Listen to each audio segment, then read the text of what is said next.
Space Agency is viewing partnership with NASA and their counterparts in the EU to put men back on the lunar surface permanently. RT's Peter Oliver explains how scientists hope exploring the moon will help us better understand the nature of life back on Earth.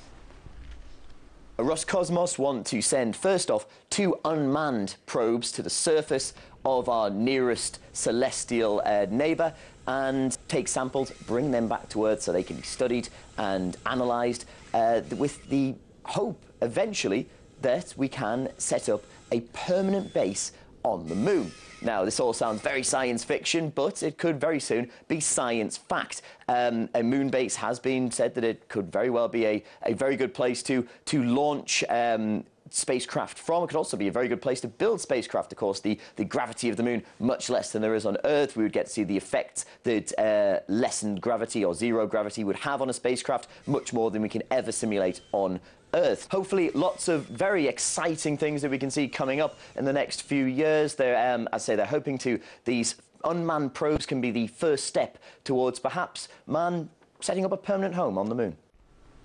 Well, moon base is still science fiction for now, but some people seem ready to believe anything, especially if you throw into the mix a long-considered threat. RT's Laurie Harfinis went to the streets of New York to find out more.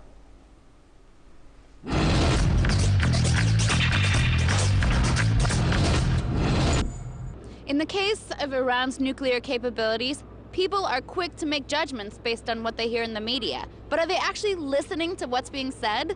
This week, let's talk about that. Do you agree with President Obama's initiative to monitor Iran's nuclear program from the moon? Yes. Why? I think it's important to know what's going on. I do, yeah. Why?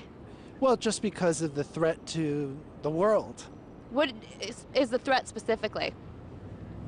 Our safety. How so?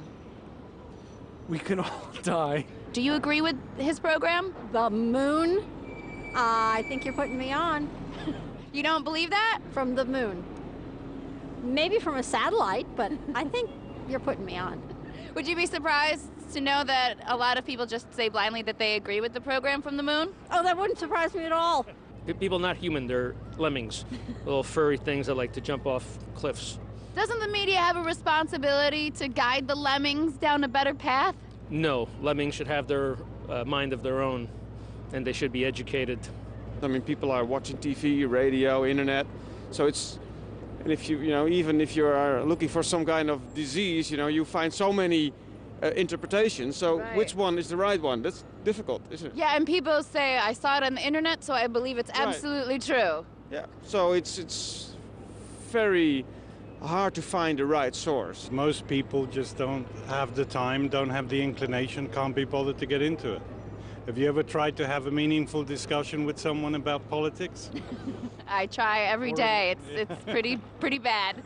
To be honest, you're never going to know anyway. Even if they did put something up there, you wouldn't know anyway. So it's like aliens. We don't know if it is aliens out of space or not. So yeah, but don't you think common sense takes over a little bit? Well, aliens, I would like to okay, think so. we don't know because that's deep space. But our moon, you'd think we would know, right? Well, tonight I can have a little look up there to see if I can spot anything on my digital camera. So it seems like some people are listening to what's being said and are thinking for themselves. Let's just hope they can catch the much more subtle inaccuracies they're bombarded with by the media every day.